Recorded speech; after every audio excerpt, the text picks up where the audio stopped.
Hey, this is Stephanie. Welcome back to Changing Scripts. Check out my new map of China. Pretty excited by that. As you can tell from my lovely, holy cow, I worked too hard today hairstyle. It is so hot outside. I was inside most of the day with the air conditioning, but I had to leave a million times to go out into the, I can't say the heat because it's the humidity. It is the humidity. It was only like low 90s.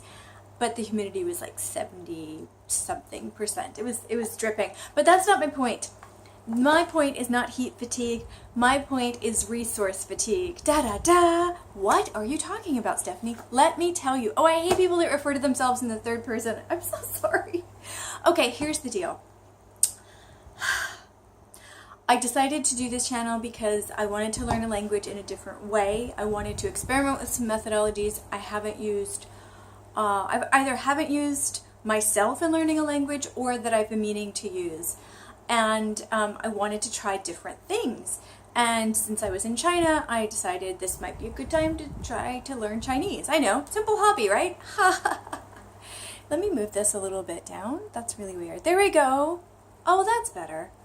Anyway, I have a new giant tripod that's about 3 feet tall, and I show you, but I have to take the phone off and turn it around and put it back and hope that that all works.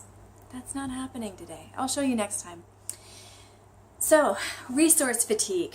It is a beautiful, beautiful problem to have. Let me have that as my disclaimer right now.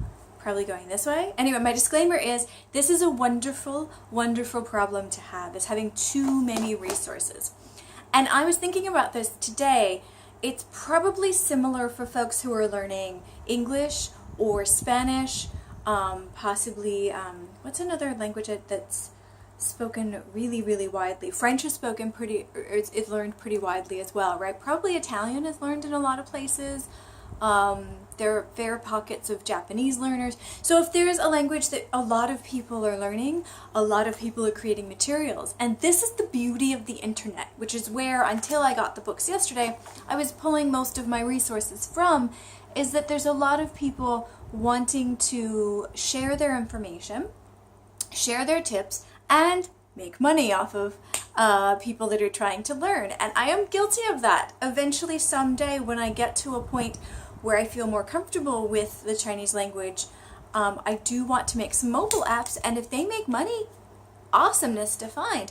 But that's a long ways away as far as I'm concerned. I need to get my language skills up to a certain point, certainly not the fluency a lot of folks want or need to have their Chinese language to work, to use it at work and whatnot. I'm aiming for very kind of low-level language, Chinese language, functional tasks, making apps for that. But I have to get my language skills up, and then I have to refresh my coding skills, and then I have to learn new mobile skills because I worked mostly with websites and just different programs within Python. So it's a long road. My point is, this is the beauty and the curse of the internet, is that there are so many resources out there. And as I was looking over my new The Most Common Radicals book, which I exhausted myself because every moment I had today between work tasks, I was like staring at different pages in this book, and I was trying to count how many radicals they had in here, compare that to the other list that I've been working off of, and that's where my language resource fatigue really, really, really hit big time. Let's track my radical path. I don't know why it went two directions, because that's how I feel like I'm going, to be honest with you. Because I started off with Fluent Forever, Gabe Weiner's 100 Most Common Radicals in the Anki deck that he shared, which was a really, really good start, and that got me started on Anki, and it got me started on the 100 Radicals, and with the meaning side. I didn't do pronunciation, I didn't do a lot of stuff that I'm doing now with the radicals and just the flashcards in general. So I started off with those 100 common ones, and then I realized to talk about the language, I do need the pronunciation or the pinyin, depending on how you want to phrase it. Same thing.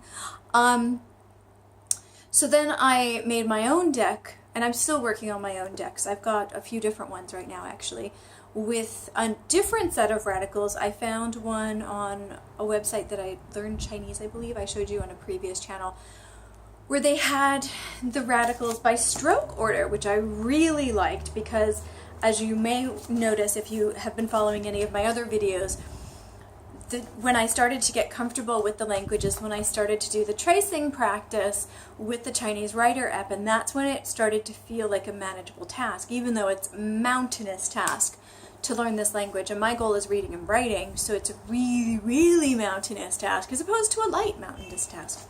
And so they had something like this with the index of strokes and radicals. It's not this list, but I have a feeling it's based off of something very, very similar, where they base the most common radicals and then they order them by the strokes. And I really like the fact that they order them by the strokes. So I think I'm about halfway through getting all of those from the website list that I found with the common radicals by strokes. And I've showed you different examples of the flashcards that I'm making with that. And they have the pronunciation, the images I'm grabbing from Google Images, and it has the pinyin also, so I can visualize the sounds in letters that are familiar. And then any little notes, like for the foo character that looks like the letter B, I'm adding notes that people are clarifying things on. And for characters that are similar or sounds that are similar, I'm making some notes with that as well. And I'm in the middle of making that deck, and I'm not going to stop, but I think I might sway towards finishing the most common radicals with this book, because the explanations, I found some mistakes on the website I was using, and although they listed the radicals by strokes, they didn't have the meanings there, so I had to go to other pages, other websites to find the meanings, and I couldn't always find the meaning that was right, and so I found myself making a lot of flashcards with information that was not correct, and that was really frustrating. So I was trying to piece too many things together from different places. The reason why I think I'm going to switch over to this is because they have multiple lists in here of the radicals. Then they have the pages of the radicals themselves, and they have a really cool progression of the character, but they also have the meaning, the pinyin, the Hanzi characters, tracing practice, which I'll probably do in my downtime, on the trains and whatnot while I'm traveling for work. So they have everything together, and it's in one place, and it's not online. It'll be harder to, no it won't, because they have the pinyin. So I was going to say it would be harder to copy and paste the characters, but that's not true because they have the pinyin, so I can type that in and then find the characters from there and copy those over into where I need to use them. So I think because this book has everything in one, and it feels super trustworthy. It was recommended by a super trustworthy person, and the author seems to have his shit together, if I may be completely blunt with you. There seems to be a method to what they're doing. They seem to have researched it, and I'm going to say the author's name completely wrong, Zhang Pengpeng. And what is he? He's a professor at Beijing Language and Culture University. He's taught Chinese to non-native speakers since 1975. No wonder he has his, I feel bad cursing now because he seems like he's got his stuff together. And it's not always the case in language learning, I'm sorry to say this, that doing something for a long time means you do it well, but I think he is one of those people, and let me show you a photo from the inside of the book. I think he is one of those people who seems to be doing it well. And so what I did today is I looked at a lot of them, and I'm numbering the number of different radicals in there, and there are 108 most common radicals that they have here, and he also has them listed by strokes in the back, so I can stroke that. I like stroke. I still have that sense of, yay, I can do them in progressive order from simplest to more complicated. I still have that list to go by. And I have to admit, I really like following, let me see if I can follow it. I really like following how the language changed from its pictographic form to its current logographic form for the ones that did change. There are some that are still pictographic and some that are not. Yeah, so I think I'm going to switch to using this and continue on with the flashcards. I'm not going to delete the ones I've made because you can guess there's a lot of overlap. Although there were more radicals from the website I was using, but then there are here. But what I think I'll ultimately do is when I finally get all of these 108 in there, then I want to eventually find a list of all radicals. Is that useful? I don't know. I think there's a total of 300. I thought there were 180, then I thought there were 214. Again, different resources seem to have different bits of information, so blah, blah, blah. But this gentleman says there's 300, I believe is what I read today.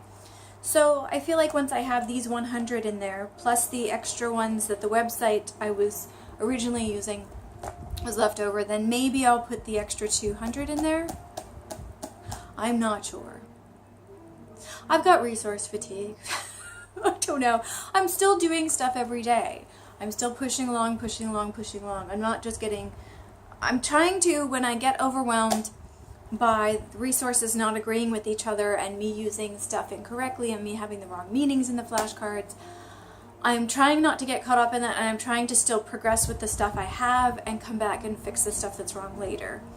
And making notes. The nice thing about Anki is as I'm doing the flashcards, I can go in and make a note if I have a question, or if I think something's wrong, like if I think it's the wrong pronunciation, the sound file I have doesn't match, I can put a question in there saying, hey, check the sound file. Or, hey, what's the difference between this and this? They seem really similar. And so I can put that into the cards, so next time it comes up, I can make a note and do something somewhere, or when I have time, I can go through all the flashcards and fix the things that are wrong. So that's a really nice feature, because I've seen some flashcards where you just use them, but you can't interact or make notes on them, and that's really annoying. So Anki, you were really hard to start at first, even though I don't consider myself a tech idiot by any stretch. I was beginning to feel like one. But I'm still resource fatigued. I really am. I have a new plan. This is like plan number 305. And I have to remind myself that every time a plan changes, I'm not losing everything I did before. A lot of the ones in here are familiar. There's a fair number that are not, but there are a large number, I think. I haven't actually quantified it yet. That's what I'm thinking of doing tomorrow, actually, is how many of the ones in here am I familiar with, if not know the opinion and the meaning of. That's probably a task for tomorrow. That's a good review task, right? What I also like about this book that I forgot to tell you is that they also put common words, common characters that include the radicals, and with each radical, with each of the 108 radicals that they have. So it's really nice. It's really nice because it's not just 108 radicals, 108 flashcards, but I can actually make flashcards for the characters that have those radicals, so I can actually get a lot of flashcards and a lot of vocabulary out of just these 108, and they'll be building on each other, which is really nice because I'll know the radical, then I'll know the characters that come from the radical. And since the radical has a lot of the meaning, right, it's building on knowledge. That's how stuff sticks. And then there's this fun thing in the back where they do radical practice, where you actually find the radical in the different parts of it here. Not bad, right? I like this book a lot. How much was this thing? This was 27 kwai. This is less than $4. And this project, if I include all the characters that are with the radicals, this will take me quite a while. So the plan has changed again, and I have material fatigue. Maybe this is a lesson for me. Okay, so let's rethink this. I'll keep doing the Twitter stuff. I'll keep doing the videos. I can't leave you now. But I think as far as looking for resources, looking for definitions online, trying out different websites, I think I need to halt on that for a bit, and I think I need to stick to this guy. Ow! I think I need to stick to this book, make my flashcards, review my flashcards, work on the sounds that go with the flashcards, because my tones suck. And I think I just need to resign myself to the fact that it's going to take me a while to leave Radical Land. I want to move on to full characters, to more than a little bit of this, a little bit of that. But I think radicals are such a huge base of the Chinese language that a large part of me is okay with another month or two of radicals, and a large part of me is itching to do sentences via reader that I got yesterday via Chairman Bao. I would like to be able to do stuff like that online, but I just don't think I'm there yet. I really do want to have the sound, the pinion sound stuff, the image just flash into my mind. I don't want to have to think too hard when I see a character. I want to just get the meaning. I really want it to be like second nature. So in order to do that, I really do have to spend more time on the radicals. Again. I'm never going to leave Radical Land. Although there are characters that I'm going to pull from this. So it's not a complete waste. It's never a complete waste. Working on the foundation is never a complete waste. I have to keep saying that to myself. I really do. I reviewed a previous update video by accident when I was looking for something last week. And I caught myself saying on video that, oh, you know, within a few months I should be up to HSK 3 or 4. If you have watched that video, you understand how ridiculous that was. I thought HSK tests were just vocabulary based. Turns out, and I'm not sure if this is true for 1 and 2, but for a significant amount of the 6, 7, 8 HSK levels, I obviously need to do more research. There's also like listening practice and speaking practice for some of them, and there's different parts to the test. It's not just a straight vocabulary or character test. So I'm thinking if I end up playing with HSK in the middle of all this radicalness, in addition to all of this radicalness, I'm thinking maybe HSK 1 before I go back to Taiwan for a visit in September, maybe? I don't know. I haven't even looked into what goes into taking the test. So yeah, 1. I'll probably hit HSK 1 this year. Maybe if I have a very boring October and November at work, maybe I can squish HSK 2 by December. But I'm not in any rush. I just think it's really funny. I thought, I can get up to 3 or 4 within a few months, just looking at the numbers of the characters that you need, not realizing the test was way more complex than that.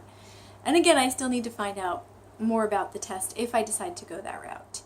Since I am focusing on reading and writing, I think that might be a good thing to do. I got a suggestion this week to, if I'm bored with HSK 1 vocabulary, which I kind of am, it's not really proving very useful when I try to read stuff online. I got a suggestion to skip ahead to 3 and look at the vocabulary there. That might be more of the content that might show up in the newspapers and things that I want. And I looked at them and, oh, it is meatier vocabulary. But I don't know. There's a lot of I don't know.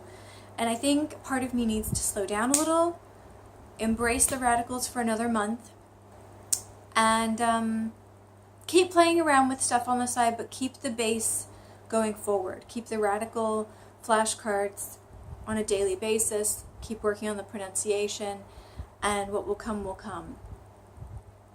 If you know the base meaning of characters and be able to identify the radical, if I can identify the radical in a character, I think that will really, really help in the long term when I get stuck on a character later.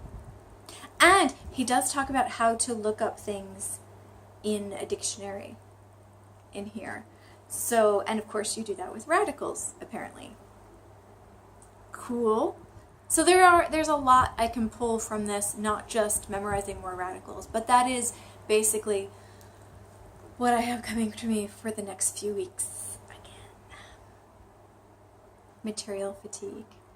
Going off in a lot of different areas that will all make sense in the end, and it might even seem like an intentional process later, but right now I feel like I've had a lot of fun finding resources, and I feel like I need to just pick 2 or 3, and I keep picking 2 or 3, I keep picking 4 or 5, I keep picking 6, and then I switch them. And I think I need to sit with a few of my resources and push through for a while and just finish them. And I think I found a good source this time to do that with. And so I hope this ends my material fatigue for now.